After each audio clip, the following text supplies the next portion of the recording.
말씀 요한복음 15장은 참 포도나무요 하나님 아버지는 농부고 너희들은 내 안에 나에게 붙어 있는 가지다. 뭐 다 알고 있는 말씀이셔요. 그냥 얼핏 보면 이해하기 뭐 어려운 내용 아닙니다. 자, 그런데 이게 신학적으로 오늘은 좀 신학 얘기 좀 해볼까요? 신학적으로는 오늘 본문이 만만치 않습니다. 자, 다시요. 이해하기 어려운 내용이 아니거든요. 통상적인 상식적으로는. 그런데 신학적으로 오늘 본문이 만만치 않습니다. 자, 자막 한번 보실까요? 요한복음 15장 2절 같이 읽겠습니다. 물은 내게 붙어 있어 열매를 맺지 아니하는 가지는 아버지께서 그것을 제거해 버리시고 물은 열매를 맺는 가지는 더 열매를 맺게 하려 하여 그것을 깨끗하게 하시느니라. 예, 그냥 이렇게 우리가 읽을 때는 그렇지. 뭐 이해 어려운 게 없어요. 뭐 당연한 얘기 아니에요. 열매 맺지 않는 가지는 제거해 버리겠다. 그리고 열매 맺는 가지에게 영양분이 더 가게 해서 더 많은 열매들을 탐스럽게 맺게 하겠다. 뭐 너무나 상식적인 얘기잖아요. 자, 그런데 그래서 우리들에게 이해하기 쉽지만 그럼에도 불구하고 신학적인 개념에서는 이제 뭔가 역설적인 게 걸리거든요. 자, 이렇게 한번 얘기를 제가 오늘 풀어볼게요. 어제 저녁에도 이제 화요 성장반 했어요. 성장반에서 나누는 내용이 뭐냐면 1과가 구원의 경고함, 2과가 구원의 누림, 이제 어제 우리 3과를 나누었는데 신분과 수준, 그리고 4과가 죄의 처리예요. 이게 이제 우리의 믿음의 뿌리거든요. 이 뿌리 부분을 건강하게 만들어 놔야 그 다음부터 나오는 열매에 대한 이야기들은 사실은 저절로 이제 맺어지게 된단 말이죠. 자, 구원의 경고함 첫 번째 시간 때 제가 엄청나게 강조하고 또 강조하는 게 있습니다. 이런 거예요. 자, 질문 한번 해볼까요? 구원의 있고 없음, 소위 구원의 유무는 누구의 소관입니까? 예, 하나님이죠. 하나님이에요. 자, 그러면 우리가 구원을 얻었다, 구원을 못 얻었다 라고 이렇게 얘기할 수 있는 기준은 어디에 있을까요? 분명히 구원의 소관은 결국은 하나님의 몫이잖아요. 그러니까 소위 북치고 장구치고 구원에 있어서만큼은 전적으로 하나님의 뜻에 의하여 이루어진단 말이죠. 그럼 우리 입장에서는 구원을 얻었다, 못 얻었다. 하나님 소관인데 내가 어떻게 구원을 얻었다라고 말을 할 수 있지? 또 반대로 내가 구원을 못 얻었다라고 말을 할 수 있지? 어떻게 알 수 있어요? 뭐 어렵게 생각하지 마십시오. 주 예수를 믿어라. 그리하면 너와 내 집이 구원을 얻으리라. 하나님의 말씀. 이것을 근거해서 아하, 주 예수를 믿는 것. 그러니까 이거는 나의 고백이든 그 상대방의 고백이든 여하튼 그 사람의 마음을 담아 고백이 있다면 우린 그걸 근거로 구원을 얻었다. 그 고백이 전혀 없다. 그러면 안타깝지만 구원을 얻지 못했다. 우리가 이제 이렇게 얘기한단 말이죠. 자, 여기서 이제 좀 더 나아가 볼까요? 제가 정말 많이 들었던 질문. 목사님, 그럼 세종대왕이랑 이순신 장군은 구원 얻었어요? 자, 이 질문 엄청 제가 많이 들었거든요. 어떻게 생각하세요? 어, 궁금한데 대놓고 못 묻는 질문. 세종대왕이랑 이순신 장군은 구원을 얻었을까? 근데 생각을 하게 되는 거죠. 조선시대에는 분명히 복음이 들어오지 않았거든. 조선 말에 들어왔죠. 1800년 말에 들어왔잖아요. 그러면 분명 그 시대 사람들은 전혀 예수가 누군지 하나님이 누군지 소위 기독교에 대해서 전혀 들을 여지가 없었단 말이죠. 그러면 분명히 구원은 예수를 믿음으로 얻는 것인데 그 사람들은 예수의 예자도 몰라. 그럼 이게 이제 뭔가 언밸런스한 거죠. 뭔가 불공평한 거죠. 자, 이것에 대해서 우리는 뭐라고 답을 해야 되느냐? 자막을 보십시오. 잊지 마십시오. 로마서 2장 15절에서 이런 말씀이 있어요. 우리 같이 한번 읽으시죠. 이런 이들은 그 양심이 증거가 되어 그 생각들이 서로 혹은 고발하며 혹은 변명하여 그 마음에 새긴 율법의 행위를 나타내느니라. 그래서 통상적으로 그런 분들에게 있어서의 그 기준은 뭐냐? 이런 사람들은요. 그 양심이 증거가 돼요. 이렇게 이제 우리가 얘기를 합니다. 자, 그럼에도 불구하고 분명한 거는 구원의 유무는 여하튼 하나님이에요. 하나님. 하지만 그러한 전혀 여지가 없는 사람들을 향하여서는 너무나 불공평한 것 아니냐, 불공정한 것 아니냐. 그러한 자들을 향하여서는 이런 자들은 그들의 양심이 증거가 돼요. 자, 여기까지 이제 우리가 논할 수 있는 거죠. 제가 이런 내용을 나누면서 계속 이렇게 얘기합니다. 한번 구원을 받으면 그 구원은 취소되지 않습니다. 우리가 받은 그 구원은 영원한 구원으로서 우리들에게 주시는 하나님의 선물입니다. 왜냐하면 그 근거는 우리에게 있지 않기 때문입니다. 하나님이 약속하셨고 하나님이 선택해 주셨고 예수님의 십자가의 희생이 있었고 그의 은혜와 사랑이 이 구원을 완성한 거기 때문에 우리에게는 아무 근거가 없기 때문에 하나님께 근거가 있기 때문에 우리가 받은 구원은 절대 취소되지 않습니다. 제가 엄청나게 강조해요. 어제 저녁에도 다른 내용이지만 그 맥은 똑같기 때문에 제가 엄청나게 강조했거든요. 자, 여기까지는 우리 수요 예배 나올 정도 되시는 분들은 뭐 다 이미 이해가 됩니다. 이미 용납이 돼요. 우리한테는 전혀 문제가 되지 않아요. 그런데 이제 역설적인데 그래서 문제가 되는 게 바로 오늘 본문이라는 거예요. 자, 그래서 문제가 되는 게 오늘 본문이에요. 자, 왜 문제가 되냐? 2절 아까 우리가 봤잖아요. 열매를 맺지 않는 가지는 제거해 버리겠다라고 말씀하세요. 자, 내 모습을 보니 그다지 열매를 이렇게 많이 맺는 것 같진 않아. 아니, 좀 더 정확하게 말하면 열매를 맺지를 못하는 것 같아. 우리 그럴 수 있거든요. 그렇다면 예수를 믿음으로 말미암아 받은 나의 그 구원이 나의 열매 없음으로 말미암아 이 구절에 의한다면 제거해 버리겠다고 했으니 취소되는 것 아니야? 자, 요 질문에 부딪히게 된단 말이에요. 오늘 본문이 만만치 않습니다. 사실은 이게 신학자들 입장에 따라서 엄청나게 첨예하게 대립되는 본문이에요. 자, 그래서 신학자들 가운데는 이 말씀 2절을 근거로 해서 뭐라고 말하느냐? 이렇게 말씀하시는 분들이 있어요. 봐라. 구원은 예수를 믿는 것만으로는 완성되지 않는다. 나의 행위 역시 올바르게 살아감으로 말미암아 오늘 말씀처럼 열매를 맺어야 한다. 열매를 맺지 않는 가지는 제거해 버릴 거라고 하지 않았냐? 고로 우리의 구원의 완성은 어떻게 이루어지는 줄 아냐? 예수를 믿는 것 플러스 열매를 맺는 나의 선한 행위, 의로운 행위가 합해져야 이퀄 온전한 구원이 되는 거다. 설득력 있어요. 이렇게 말하는 분들이 계십니다. 이것을 일컬어서 신학적으로는 우리 장로님들 시험 칠 때 나오는 문제예요. 알미니안주의다. 이렇게 얘기를 합니다. 오늘 신학적으로 얘기를 해요. 이걸 일컬어서 알미니안주의. 그리고 신학적으로는 이러한 계통의 대표적인 게 실은 이제 감리교예요. 감리교. 신학적으로는 장로교랑 여기에 있어서는 팽팽하게 논쟁하는 종교 종파죠. 종파. 감리교가 이제 대표적이죠. 우리 장로교는 어떠냐? 그렇지 않습니다. 우리의 구원은 전적인 하나님의 은혜다. 우리의 그 어떠한 행위도 근거가 되지 않기 때문이다. 전적으로 하나님의 근거로 인하여 주어진 선물이 하나님의 구원의 역사이기 때문에 그 구원은 한 번 주어진 것 절대로 취소되지 않는다. 이제 이게 우리의 입장이란 말이죠. 자, 그러면 이 입장을 가지고 오늘 본문을 이제 보셔야 되는데 그럼에도 불구하고 이제 제거해 버린다 이 말이 계속 걸려요. 그래서 신학자들 가운데 이렇게 해석하는 분들이 있습니다. 본문에 제거해 버린다라는 이 원어를 보니까 아이로라는 단어인데 쓰임새가 두 가지가 있어요. 이거 굉장히 설득력 있는 얘기인데 하지만 끝까지 들으셔야 돼요. 자, 두 가지의 쓰임새가 있는데 첫 번째가 무슨 뜻이냐? 오늘 본문에 해석되는 것처럼 제거해 버리다라는 뜻이 있고요.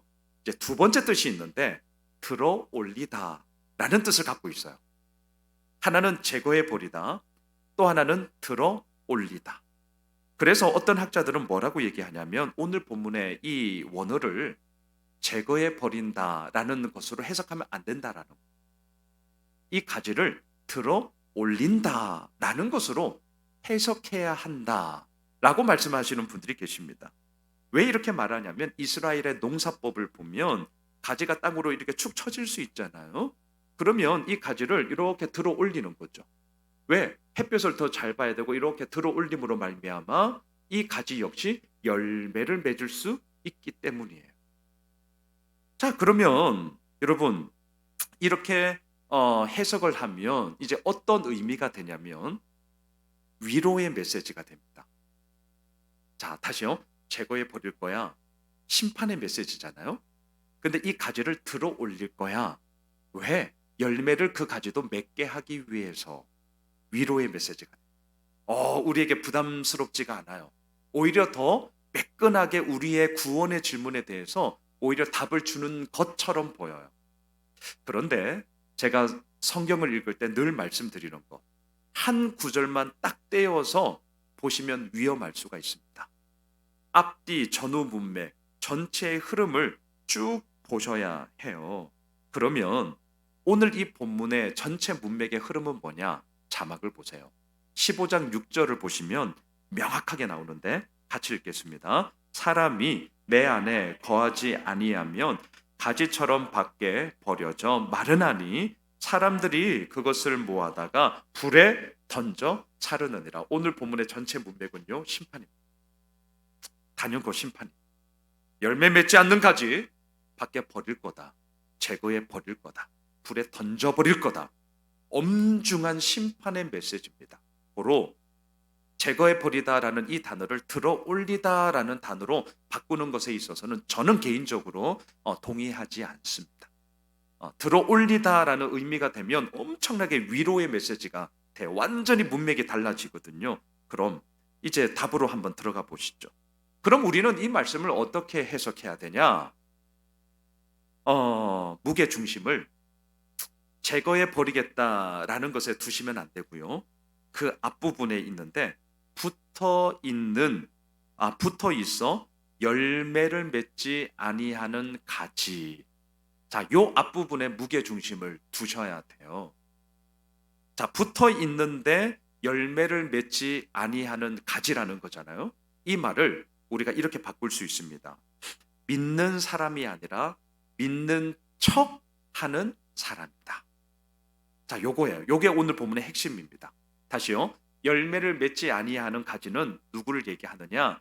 믿는 줄 알았는데 실상 뚜껑을 딱 열었더니 믿는 척 했던 사람이더라.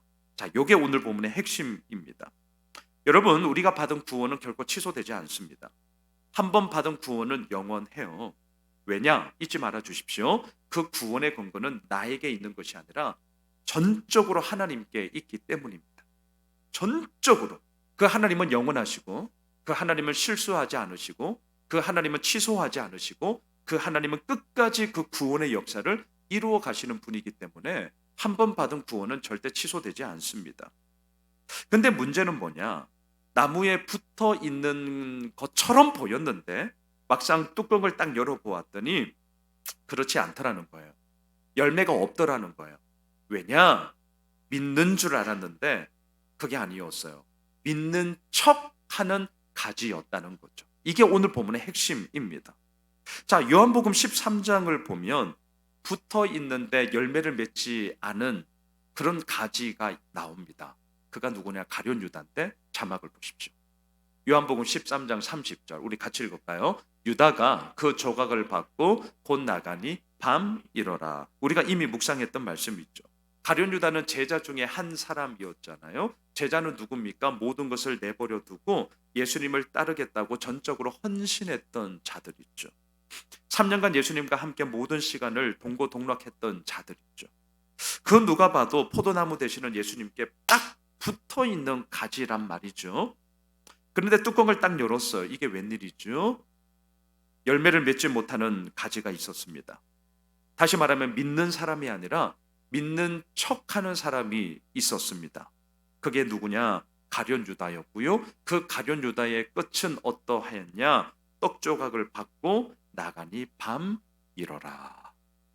자, 그래서 요한복음 15장 이 말씀은 실은 믿고 있는 우리들을 향하여서 경고의 메시지이자 엄중함을 담은 심판의 메시지로서 우리 자신을 자각하고 일깨우는 말씀으로 받으셔야 합니다. 정말 제거해 버려요. 그런데 붙어 있는 가지인 줄 알았더니 뚜껑을 열었더니 아니야. 믿는 줄 알았더니 뚜껑을 열었더니 아니야. 믿는 척을 한 거죠. 바로 가룟 유다처럼. 얼마나 허망합니까? 얼마나 헛헛해요? 얼마나 공허합니까? 자, 요한복음 15장이 우리에게 강조하고자 하는 포인트는 이겁니다. 열매를 맺었냐, 안 맺었냐? 열매를 많이 맺었냐, 적게 맺었냐? 열매의 이야기를 하는 게 아니에요. 요한복음 15장의 포인트는 뭐냐? 오늘 저의 설교의 제목입니다.